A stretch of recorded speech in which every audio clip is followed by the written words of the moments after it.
साथियों नमस्कार, मैं आशीष कुमार। मैं हूं समाजवादी पार्टी ऑफिस लखनऊ में। इस समय गाजीपुर का मामला जो है करंडा थाना के कटरिया गांव का बहुत तेज़ी से वायरल हो रहा है।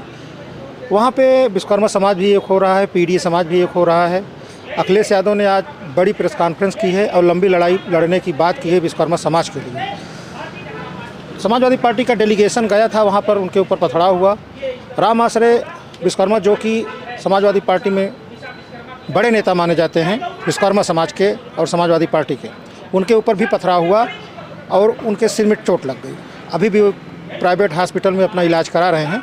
अभी वो आ नहीं पाए थे, इसलिए समाजवादी पार्टी के राष्ट्रीय अध्यक्ष अखिलेश यादव ने कहा कि वो लोग अगर आ जाते हैं और सारी रिपोर्टें हमको देते हैं, उसके बाद फिर हम जो है इस मामले को देखेंगे। हमारे साथ हैं सौरभ विश्वकर्मा जो कि ये भी गए थे।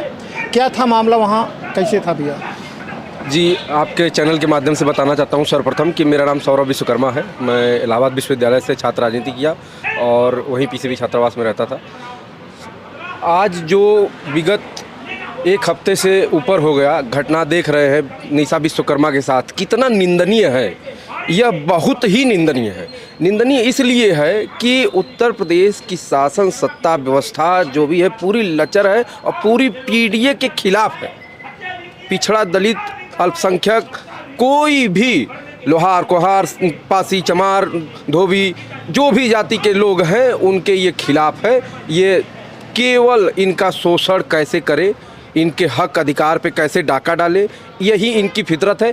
आने वाले दिनों में देखिए, आज जैसे ही विश्वकर्मा समाज की बिटिया के साथ अन्याय होता है, उसकी हत्या होती है, उसके साथ बलात्कार जैसे गंभीर आरोप लगते हैं कि इसके साथ बलात्कार हुआ और इसके बाद इसकी हत्या होती है। मुझे एक साथी ने वहाँ के बताया कि वहाँ पे जो विश्वकर्मा बिटिया थी, जो निशा विश्वकर्मा थी, उसके साथ ये लोग, इसके परिवार के जो अभियुक्त हैं, इसके परिवार के लोग कहीं ना कहीं वो उसके साथ उसके हत्या में संलिप्त हैं।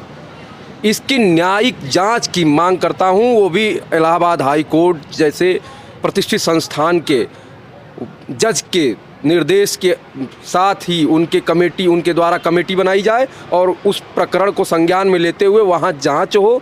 चूँकि जो पुलिस प्रशासन है गाजीपुर का, एसपी, डीएम, एसएचओ, करंडा, ये सब के सब पूरी तरीके से भाजपा के चाटुकार हो गए हैं। चाटुकार इसलिए कह रहे हैं क्योंकि इनकी ज़मीर मर गई है।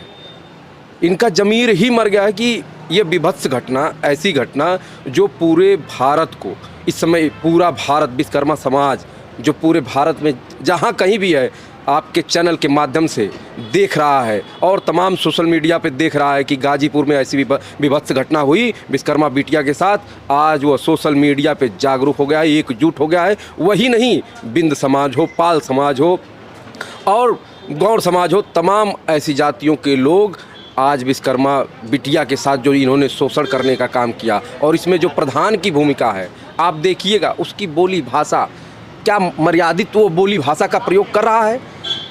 वो वहाँ पे जाता है, उनके परिवार को धमकाता है, उनके परिवार को दबाने का प्रयास करता है। चूँकि वहाँ पे वो सामंती व्यवस्था को लागू किया हुआ है।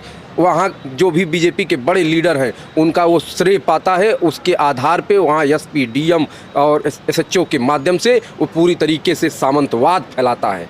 देखिए उसकी बोली भाषा, मर्यादा देखिए क्या है। लगता ही नहीं है कि कहीं से वो प्रतिनिधि है।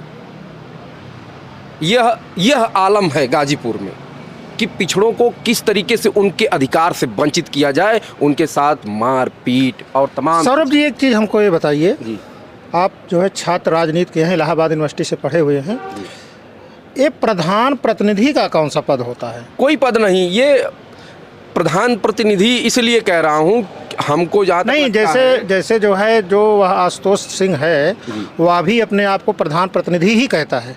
तो मेरी समझ में ये नहीं आता कि प्रधान प्रतिनिधि का पद कब से होने लगा। ये कभी नहीं रहा। ये अपने मन से रख लेना कि हम प्रधान प्रतिनिधि है। चाहे वो, हमको लगता है कि फार्म भरते वक्त जब प्रधानी का नामांकन होता है तो उसमें नामांकन के 2 लोग लगते हैं कहीं पे भी, तो वो उसमें वही अपने आप को प्रतिनिधि बताता होगा। लेकिन ऐसा कोई पद, फार्म भरते समय तो उसमें जब तक चुनाव नहीं हो जाता है, संपन्न नहीं हो जाता, रिजल्ट नहीं आ जाता है, तब तक के लिए तो होता है। लेकिन जब चुनाव समाप्त हो जाता है और जो है कोई प्रधान या बीडीसी चुन लिया जाता है, तो उसके बाद कैसे प्रतिनिधि, जैसे मैं पूरा सोशल मीडिया से लेकर हर जगह सुन रहा हूँ प्रधान प्रतिनिधि अरे प्रधान प्रतिनिधि, मैं पूछ रहा हूँ प्रधान प्रतिनिधि कौन सा पद होता है? कोई पद नहीं होता है, ये अपने मन से रख लीजिए। और ये बीजेपी है, यहाँ पे जो भी वो करेंगे वो सब सही है, उनके लिए कोई नियम कानून कोई व्यवस्था उनके लिए नहीं है। ये किसके लिए है? दलित, पिछड़ों, माइनॉरिटी, आदिवासी समाज के लोगों के लिए। पूरे उत्तर प्रदेश में नहीं, पूरे भारत में केवल ये जो कानून का हम लोग दिखावा या ये लोग दिखावा कर रहे हैं कि कानून राम राज्य है और तमाम, ये केवल बस दिखावा है। अच्छा सौरभ जी, एक चीज़ और बताइए, जहाँ तक मैं चुनाव कवर किया हूँ, लगभग 2-3 चुनाव से जो है, इसमें विश्वकर्मा समाज जो है पूरी तरीके से आप 100% नहीं कह सकते हैं, लेकिन आप 90 या 95% कह सकते हैं कि यह बीजेपी के साथ जुड़ा हुआ है जी। बीजेपी का वोटर है विश्वकर्मा समाज, उसके बावजूद जो है बीजेपी विश्वकर्मा समाज को न्याय नहीं दिलवा पा रही है।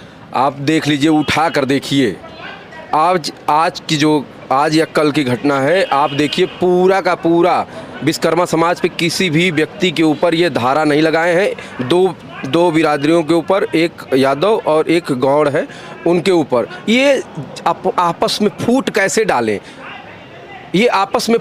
डालें, विश्वकर्मा समाज से मैं अपील करना चाहता हूँ आपके चैनल के माध्यम से कि सभी साथियों ध्यान दो, आज जो यह घटना हुई है ये आपके भी बिटिया के साथ कहीं पे भी हो सकती है और ऐसे सामंती गुंडे आपको भी बरगला सकते हैं, क्योंकि ये बाबा की सरकार और यह केंद्र में बैठे मोदी की सरकार आपके खिलाफ का तो हमेशा से रही है और आज भी ये रहेंगे, क्योंकि ये सामंती विचारधारा के लोग हैं और सामंत हमेशा ही कष्टदायी होता है। और ये दलित पिछड़े, आप जो फॉरवर्ड बने हुए हो सारे विश्वकर्मा समाज से, आपसे आग्रह करता हूं कि आइए मुहिम से जुड़िए और इनको इस बार उखाड़ फेंकना है। 27 में एक मुफ्त वोट हमको, आप अपने विचार से सोचिएगा, समझिएगा। मैं ये नहीं कहता हूं कि आप समाजवादी पार्टी या किसी, लेकिन देखिए कि कौन आपके लिए खड़ा है, आज के डेट में कौन आपके साथ खड़ा है, कौन आपका मुकदमा लड़ रहा है, कौन मुकदमे झेल रहा है, कौन आपकी बात को उठाता है सदन से लेके संसद तक के पटल पे। तो आप उस पर विचार करिए विश्वकर्मा साथियों। आपसे यह निवेदन करता हूं, आग्रह करता हूं कि आप लोग सोचिए, समझिए। और एक मुफ्त आने वाला चुनाव है और यह लोग चाह भी यही रहे हैं कि इन सब जातियों को बरगला के, फुसला के, चाहे जैसे भी, लेकिन अब आप लोगों से ही यह सवाल छोड़ता हूं कि आप लोग इस पे क्या अपनी प्रतिक्रिया देंगे और आने वाला चुनाव में क्या आप लोग उत्तर देंगे। धन्यवाद। आप देख रहे थे जो सौरभ विश्वकर्मा को, हम इनके साथ जुड़े। आपको वीडियो कैसा लगा आप कमेंट करिएगा, लाइक करिएगा और चैनल को सब्सक्राइब अवश्य करिएगा। नमस्कार।